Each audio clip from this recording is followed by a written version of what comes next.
평범하거나 특별하거나 꼭 만나고 싶었습니다.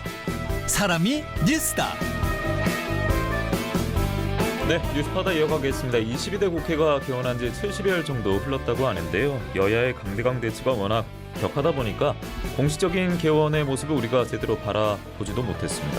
이 전국 속의 초선 의원의 시각은 어떨까요? 더불어민주당 허성무 국회의원 모시고 오늘 관련 이야기 나눠보도록 하겠습니다. 오랜만입니다. 안녕하십니까? 네, 반갑습니다. 예, 요즘 날씨가 정말 상당한데 건강관리 잘하고 계십니까?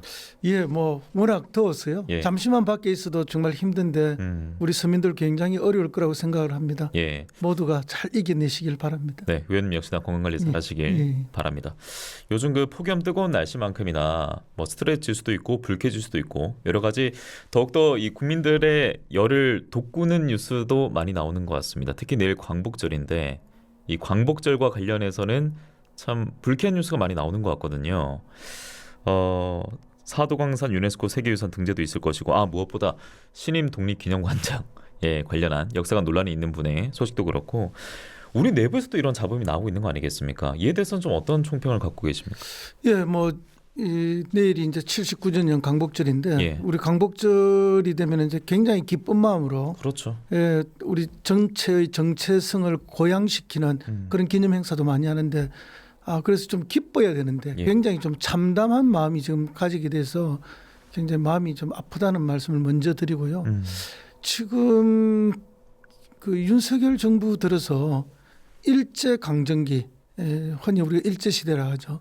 그 시기를 미화하거나 찬양하는 사람이 아니면 요직에 지금 갈 수 없는 수준이 아닌가 하는 것처럼 우리 많은 분들이 이야기를 하고 있습니다.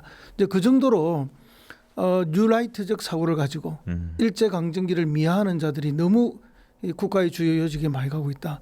그중에 가장 대표적인 게 지금 독립 기념관의 관장으로 이번에 가신 분인데 이거는 전두환 전 대통령을 민주화 기념관의 관장으로 앉힌 거나 다를 바가 없는 거죠. 그러니까 너무나 절대는 가서는 안 될 사람. 그런 사람이 정반대로 가서 있으니 얼마나 참담하겠습니까?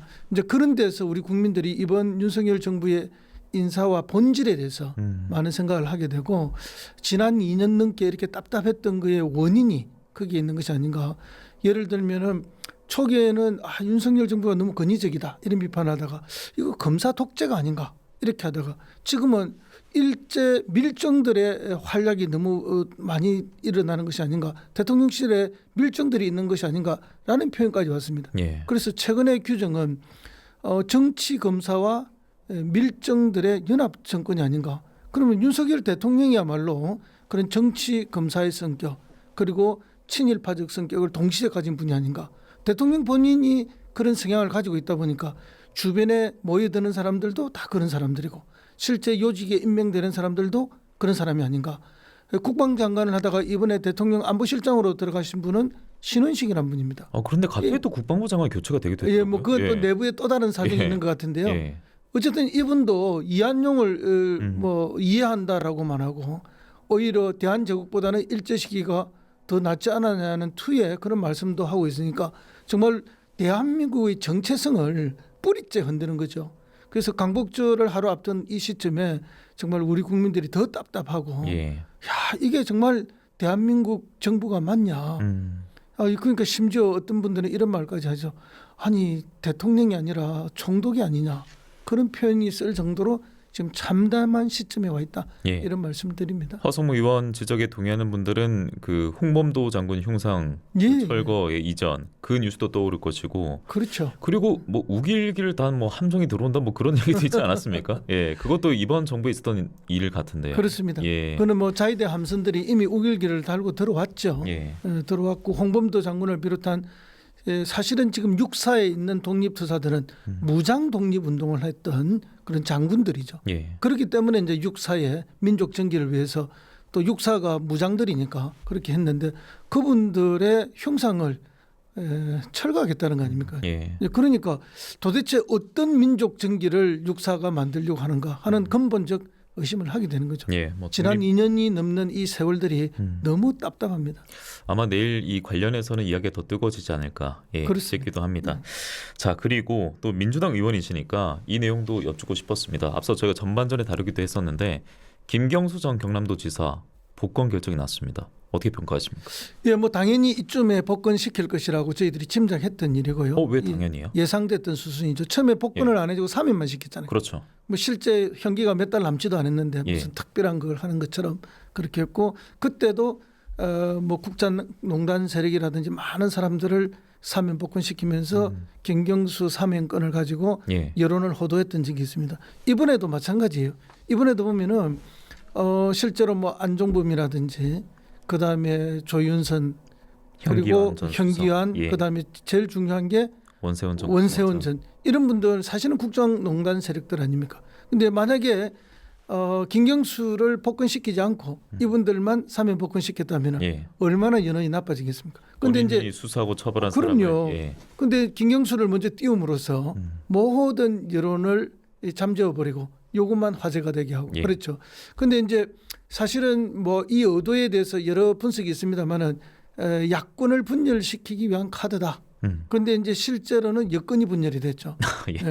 그리고 야권은 제가 이것 가지고 분열되지 않을 거라고 확신합니다. 왜냐하면 87년 대선에서 똑같은 방법을 썼지 않습니까? DJ를 사면 복권시켜서 출마시킴으로써 YSDJ 분열을 통해서 노태우가 당선되는 그런 어부지리를 갖고 이것을 할 것이다 하는데 이미 김경수 전 지사는 그때의 경험도 잘 가지고 있고 그리고 문재인 대통령이 1차 대통령에 도전했을 때 분열에서 지는 것도 경험했고 지난번 이재명 후보가 대통령 도전했을 때 이낙연 후보와의 분열 속에서 패배하는 것도 경험했기 때문에 그런 식의 분열의 중심에 본인이 섰을 때 우리 야권 전체가 실패할 거라는 걸 너무나 경험적으로 잘 알고 있는 분이기 때문에 절대로 그럴 뿐이 아니다 하는 저는 확신을 가지고 있고요. 굉장히 지혜롭게 가실 거다. 그리고 이제 국가의 어떤 그 리더가 되는 분들은 대체로 큰 서사를 가지고 있습니다. 뭐 이재명 대표부터 어릴 때부터 지금까지의 정치 이력, 탄압과 극복 뭐 이런 게 있고 김경수 전 지사도 지금 그런 이력들이 쌓여가고 있지 않습니까? 그래서 이제 저는 뭐 그 분들이 다 지혜롭기 때문에 오히려 야권을 건강하게 만들고 야권의 폭을 키우고 그리고 경쟁과 단합이 뭔지를 모범적으로 보여줄 그런 정도의 성숙된 정치인들이라고 저는 봅니다. 만약에 이번 김경수 전 지사의 복권이 정부의 노림수였다면 그것은 야당에 있어서 묘수가 아니라 오히려 정부 입장에서 악수가 되는 그런 카드였다 이렇게 평가를 하시는군요. 뭐 쉽게 보면은 이제 뭐 야권의 분열을 가져왔기 때문에 악수라고 보는데요. 또 어떤 의미에서는 한동훈 대표의 지금 지속적인 발언들을 보면은 다목적 카드인 것 같아요. 그래서 이제 미래의 경쟁대가 될 수도 있는 김경수 전 지사를 흠집 미리 내기도 하고 그다음에 이제 대통령과의 약간의 차별성도 가하는 그런 다목적 발언들을 하는 것 같지만 그렇게 하려면은 사실은 원세훈이라든지 지금 그 국정농단 세력들의 사면 복권에 대해서도 동시에 지적을 했더라면 한동훈 대표의 발언이 무게감이 더 실릴 텐데 그렇지 않고 김경수 전 지사만 지적함으로써 오히려 여권 내의 갈등만 가져오고 자신의 발언의 정당성이 좀 떨어지는 것이 아닌가 그렇게 봅니다. 김 전 지사 사면 결정할 때 그때 법무부 장관이 그렇죠. 그럼 그때도 사면해주면 안 되는 거죠. 그런데 그때는 사면해주고 지금은 복권이 안 된다. 자기 모순에 스스로 빠지는 거 아닙니까? 그리고 그 MB 정부도 그렇고 박근혜 정부 당시에 국정농단 세력과 그리고 댓글 여론 공작 사건에 이제 휘말린 원세훈 전 국정원장 이런 인물들을 봤을 때 그 이번에 윤석열 대통령이 관저로 그 이명박 대통령 부부를 초청을 했더라고요. 이거는 그럼 어떻게 이해해서 봐야 되는 거예요? 그 정부 당시에 국정농단 세력이 있었는데. 그러니까 지금 그 윤 대통령의 통치 스타일을 보면은 대통령이 가지고 있는 국가 원수로서의 권한 중에 이 사면권 이런 걸 굉장히 시혜적으로 베풀면서 사실은 이제 자기하고 적대적인 관계가 될 수 있는 보수 세력들을 자기 편으로 끌어내는 하나의 방편으로서 이 권한을 행사하고 있는 그런 느낌을 매우 많이 받고 있습니다. 그리고 실제 윤석열 정권의 핵심에는 이명박 정권에서 활동했던 사람들이 대부분 핵심으로 활동하고 있습니다. 그러니까 이명박 정권 시즌 2다 라는 이야기를 정권 초기부터 했던 거죠. 예. 그러니까 이런 모습은 너무나 당연한 모습으로 지금 보이는 것이고요. 갈수록 국민적 지지가 떨어지기 때문에 보수 내에 확고한 지지를 받아야 되기 때문에 그래서 이명박 전 대통령 지지 세력이라든지 박근혜 전 대통령 지지 세력들을 끊임없이 자기 주변에 모으는 이런 행태로 가고 있는데 그 대표적인 게 박근혜 대통령 만나러 간다든지 또 그때 문고리 비서관을 또 비서관으로 채용한다든지 예. 그러니까 상식에 전혀 반하는 이런 이제 인사와 정치가 나타나는 거죠. 특히 뉴라이트 세력들을 국정의 전면에 요직에 계속 배치하는 걸 보면은 뉴라이트가 처음으로 정치 전면에 등장한 것이 이명박 대통령 때 아닙니까? 이제 그래서 이게 묘한 일치감이 지금 계속 일어나고 예. 있는 거죠. 말씀대로 이제 그러면 정부를 상대로 초선 의원으로서 지금 국회에서 활동하고 계시지 않습니까? 그렇습니다. 그리고 국회를 입법 독주라고 이렇게 또 평하기도 하거든요. 정부 쪽에서는. 네네. 활동하기 좀 어렵지 않으십니까? 많이 경색돼 있어가지고. 많이 경색돼 있고 예. 뭐 굉장히 저희들도 힘든 건 사실입니다. 뭐 국회에서 하염없이 자리를 지켜야 하는 그런 경우도 예. 많고 한데 원래 이 여소야대 사항이라는 것은 야권의 국민들이 힘을 실어준 겁니다. 그러면은 이것이 이제 협치가 되려면은 권력을 가지고 있는 강력한 권력을 가진 대통령이 권력을 좀 내려놓고 야권과의 양보를 통해서 국가 전체의 발전과 미래를 만들어갈 때만 협치가 가능한 겁니다. 그렇지 않으면 협치라는 게 있을 수가 없어요. 그 대표적인 사례를 우리는 노태우 정권 때 이미 봤거든요. 노태우 정권 때 여소야대의 국민이었지 않습니까? 그럴 때 사실은 초기에 굉장히 많은 성과를 만들어냈습니다. 그중에서 북방 정책도 지금도 큰 성과로 불리고 있는 것 중에 하나가 있고요. 그다음에 지방자치제가 실시된 거라든지 여러 국정 성과들이 있습니다. 이제 그런 걸 반면교사 삼아서 지금 윤석열 대통령이 그나마 남은 임기를 잘 끌어가려면은 권력을 가진 대통령이 무엇을 양보하고 국민들에게 무엇을 봉사하고 야당과 함께 갈 것인가를 찾아야만 협치가 되는 것이고 좋은 국정을 끌어갈 수 있다고 봅니다. 그렇지 않고 지금과 같이 오로지 대결로 오로지 내가 가진 권한을 마음껏 행사함으로써 야권과 강대강 대치를 하겠다 이런 방식으로 가면은 지금 남은 임기 동안도 매우 이렇게 어려운 상황으로 갈 수밖에 없다 하는 명확한 인식을 가지고 있고요. 초선 의원들이 이 과정에서 결국 할 수 있는 것은 그 강대강 대치에 전면에 설 수밖에 없는 그런 상황으로 내몰리는 거죠. 근데 결국 이게 거부권, 제2요구권이라는 벽이 너무 높지 않습니까? 높죠. 그러나 어떤 높은 벽도 예. 허물어지는 거거든요. 아니 최근만 하더라도 그 노동 관련된 입법도 계속 거부권을 행사하고 있고 네. 최상병 특검법은 뭐 계속 도돌이표입니다 사실. 이제 그렇게 예. 되니까 국민들 일부에서는 피로감도 느끼는 거죠. 그럼요. 어떤 해결도 되지 않으면서 지속적인 이 도돌이표와 대치에 대해서. 예.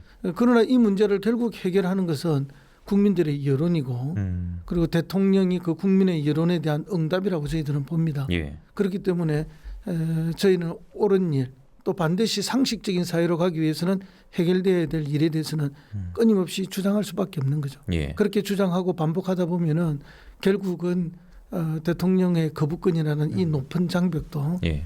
허물어질 수밖에 없다 이렇게 확신하고 있습니다. 그런데 예를 들어서 전국민 25만 원 지원법 같은 경우에는 그 국민들의 살림살이와 전혀 무관합니다라고 할 수 없는 법안이지 않습니까? 근데 이것도 거부권 제2요건 행사했단 말이에요. 이게 시사하는 바는 분명히 있을 것 같은데. 그렇죠. 그러니까 윤석열 대통령이 처음 당선돼서 전 국민 뭐 45만 원을 준다 이렇게 해서 뭐 50조 이야기도 나왔지 않습니까? 예. 그리고 그걸 실행하기도 했지 않습니까? 그러면 그때는 그것이 맞고 지금은 25만 원이 잘못됐다. 이런 논리는 정말 국민을 속이는 이야기죠. 지금은 그때보다도 상황이 더 어려워져 있습니다. 왜냐하면은 그때 긴급 대출을 받았던 수많은 중소상인들, 소상인들이 일부는 대출을 갚았지만 도저히 대출을 갚을 수 없는 수준의 어려움으로 빠진 상인들이 지금은 진짜 완전 무대책 상태에 있고 그럼요. 그래서 예. 전부 폐업 상태에 들어가고 있는 거 아닙니까? 이 절박한 상황에서 지금 문제를 해결할 수 있는 생명수죠. 이제 그걸 통해서 경기를 부양해 내야 되는 거죠. 그러니까 수출 산업은 지금 좀 좋아지고 있고 성과가 난다라고 하지만 어쨌든 서민들의 삶에는 그것이 전혀 영향을 지금 미치지 못하고 있는 그런 어려운 상황이기 때문에 국민들의 최악의 상태를 극복하기 위한 마중물인데 이것을 그렇게 호도하고 미래 세대의 뭐 부담을 증가시키는 거다 이렇게 가면은 답이 없는 이야기를 하고 계신 거죠. 그래서 이거는 빨리 대통령께서도 받아들이고 예. 국민들의 그 절박한 어려운 사람들의 거의 마지막 단계에 와 있는 이 절박함을 해소해 주는 게 맞다고 봅니다. 가뜩이나 이제 뭐 재난이 된 폭염에 있어서도 많은 분들이 고생을 하시고 또 사각지대 노출에 대한 우려도 많은데 고물가 월급 빼고 다 오른다 하지 않습니까? 그렇습니다. 거기다가 최근 뭐 그 위메프 사태 같은 네. 것들 보더라도 그 증시도 불안하고요. 예. 여러 가지 지금 불안이 섞여 있는 상황에서 정부가 좀 관련한 어떤 해안을 가지고는 있을까 이런 의문을 푼 분들도 많은 것 같아요. 사실은 뭐 거의 대책이 없는 무대책 정부라고 상황이다? 저는 봅니다. 예. 그러니까는 위메프 사태도 이미 작년 재작년부터 경고가 계속 나왔습니다. 그들은 어쨌든 그 회계법인으로부터 감사를 매년 받아야 됩니다.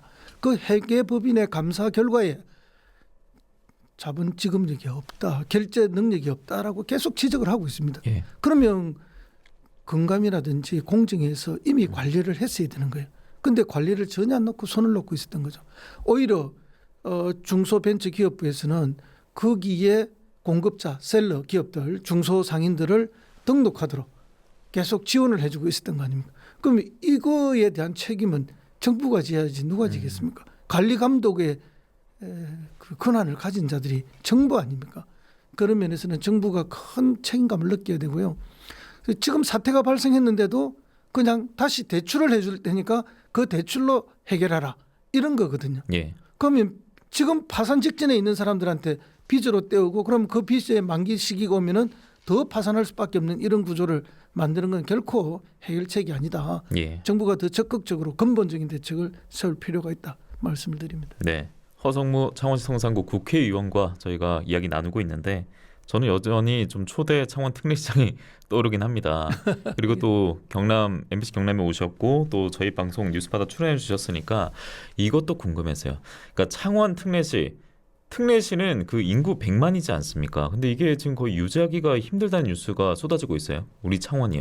그렇습니다. 그래서 뭐 어떤 그 뭐 보관이 있는지도 궁금하고. 창원뿐만 아니라 전국의 지방들이 예.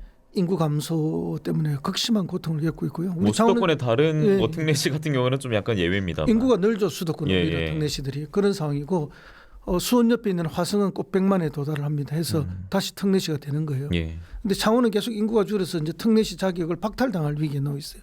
근데 이제 2년간 100만 이하로 계속 지속되면은 특례시 자격이 박탈되는데 이건 빨리 이제 규정을 바꿔야 합니다. 어떻게 해요? 예, 한번 특례시로 지정된 비수도권 도시는 인구수와 관계없이 계속 특례시 지위를 유지한다 예. 하는 뭐 그런 규정을 하나 넣으면 되는 거고요. 그 규정을 넣을 수 있도록 다른 정부 부처나 정치권에 예. 동의를 빨리 구하는 작업이 필요하고요. 그다음에 이제 그 특례시 인구 기준을 통해서 유지하는 것만 중요한 것이 아니고 사실은 그때 문재인 정부에서 특례시를 잘 안 해주려고 했습니다. 그래서 대통령실 청와대 앞에서 제가 삭발 단식 농성을 하겠다는 스케줄을 가지고 그 돌입할 순간에 행안부로부터 이제 협상 제의가 오고 교섭이 돼서 그나마 이 정도를 만들어 놨는데 재정적 행정적 특례가 지금 더 와야 됩니다. 그래서 이제 그런 부분에 대한 특별한 조치가 더 필요한 그런 특별법이 필요하다. 저는 그렇게 보고요. 예. 그것을 위해서 뭐 저도 최선을 다해서 도할 생각을 가지고 있습니다. 그 상임위가 산자위잖아요. 그래서 이 질문도 동시에 드리고 싶었습니다. 석탄 화력 발전소 있지 않습니까? 네네. 그러니까 탄소 중립 기치 아래서는 석탄 화력 발전소가 단계적으로 폐쇄된다. 여기에서는 큰 이견이 없을 것 같긴 한데 수도권으로 일극 체제가 쏠리고 있는 것은 무엇보다 이제 지역에서 비수도권에서는 일자리가 없다는 것도 큰 이유 중에 하나이지 않겠습니까? 그래서 지역 위기 측면에서 고려해 본다면은 석탄 화력 발전소가 폐쇄가 된다. 경남도 14기인가 있더라고요. 그래서 그러면 노동자들 일자리도 줄어들고 그러면 역시나 또 지역 위기가 가속화되는 거 아니냐 이런 좀 복잡 미묘한 생각이 나오고 있는 것 같아요. 이에 대해서는 좀 어떻게 생각을 하십니까? 예, 그 산업의 전환이든 뭐 에너지의 대전환이든 지금 대전환의 시대입니다. 예. 대전환의 시대에는 슬기롭게 우리가 전환을 해야 되는데 반드시 그 정의로운 전환이 있어야 됩니다. 그러니까 이런 노동자들이 전환의 시기에 개인적으로 뭐 일자리에서 쫓겨난다든지 고통을 겪게 되는데 그것을 국가가 반드시 챙겨서 재교육하고 재취업하고 또는 재교육이나 재취업이 불가능한 상태에 계신 분들한테는 어떤 수당을 줘서 그 시기를 견딜 수 있게 하는 그런 예산 확보에서부터 제도적 장치를 빨리 마련해야 한다. 그 주장을 저는 하고요. 그 준비를 저희들이 할 겁니다. 예. 정부도 적극 나서 주셔야 하고요. 특히 이제 석탄 화력은 이산화탄소도 가장 많이 배출하지만 미세먼지와 초미세먼지도 가장 많이 배출하기 때문에 하루빨리 없애야 되는 건 맞습니다. 대신에 중간 단계에 있는 천연가스 발전소가 지금 만들어지고 있지 않습니까? 그럼 이분들을 빨리 재교육시켜서 그 일자리로 전환시켜주는 그런 노력도 있어야 되고요. 그런데 이제 석탄 화력 발전소가 일자리는 제일 많습니다. 그에 비해서 가스 터빈 발전소라든지 뭐 다른 발전소는 일자리가 좀 부족하죠. 예. 그래서 이제 일자리 자체를 전환도 시켜줘야 되지만 또 부족한 일자리 때문에 갈 수 없는 분들한테는 다른 직종으로 또 갈 수 있는 소개라든지 재교육도 필요하고 예. 이런 제도적 장치 마련해드려야 되고 거기는 반드시 예산이 수반됩니다. 그래서 국가적 차원에서 예산 마련도 해야 됩니다. 민주당 전당대회 경선이 지금 펼쳐지고 있지 않습니까? 네네. 그때 뭐 후보로 나셔서 이런 말씀을 하셨어야 되는 거 아니에요? 저는 예. 이제 뭐 초선이고요. 정치 경력은 오래됐습니다만은 예. 그리고 지금은 뭐 워낙 하시고 싶은 분들이 많으니까 그럴 때는 하시고 싶은 분들이 더 열심히 하고 저는 좀 더 확신이 될 때 그때 한번 고민해 보겠습니다. 워낙 뭐 지역의 목소리가 조금 더 퍼졌으면 하는 바람이 있기 때문에 말씀드려봤었고 7월 20일인가요? 그 지역구 창원 성산구에서 민원인의 날 행사를 또 네네. 가졌다고 하던데 그때 또 관련해서 뭐 많은 이야기를 들으셨을 것 같습니다. 그렇습니다. 예. 정말 많은 민원을 주셨는데요.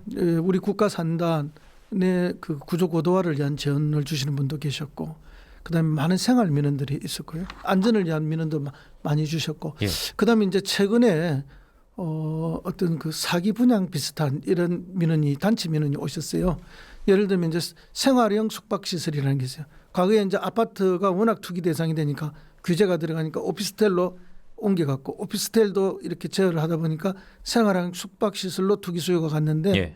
그러다 보니까 이게 부산하고 경기도에서 너무 문제가 많이 돼서 그것을 이제 아주 제재하는 그런 법안들이 나오기도 했죠. 근데 이제 우리 창원 시민들은 그걸 잘 몰랐고 이제 그런 걸 분양하는 분들이 상당히 이제 자기들은 분양 공고 속에 들어있다 하지만 분양받은 분들은 인지를 못해서 큰 지금 민원이 생겨 있는 이런 다양한 민원인들의 만남이 있었고요. 그래서 이건 법적 제도적으로 구제해주는 방법을 예. 찾아야 할 거로 보고 있습니다. 알겠습니다. 말씀 듣다 보니까 시간이 훌쩍 지나갔는데 30초 정도 남아 있습니다. 오늘 못다한 말씀도 있으실 것 같은데요. 마무리 말씀 듣겠습니다. 예, 강북 79주년을 앞두고 더 기쁘고 행복한 그런 강북절 맞을 수 있도록 그리고 더 정의로운 대한민국이 될 수 있도록 저희들이 최선을 다해서 일하겠다는 약속 말씀을 드립니다. 예, 요즘 뭐 폭염도 그렇고 고물가도 그렇고 여러 가지 많은 사안으로 국민들이 지쳐 있는데 건강도 잘 챙기시면서 국민을 위한 또 이정 활동 기대하도록 하겠습니다. 오늘 고맙습니다. 네, 감사합니다. 네, 지금까지 더불어민주당 허성무 국회의원과 함께했습니다.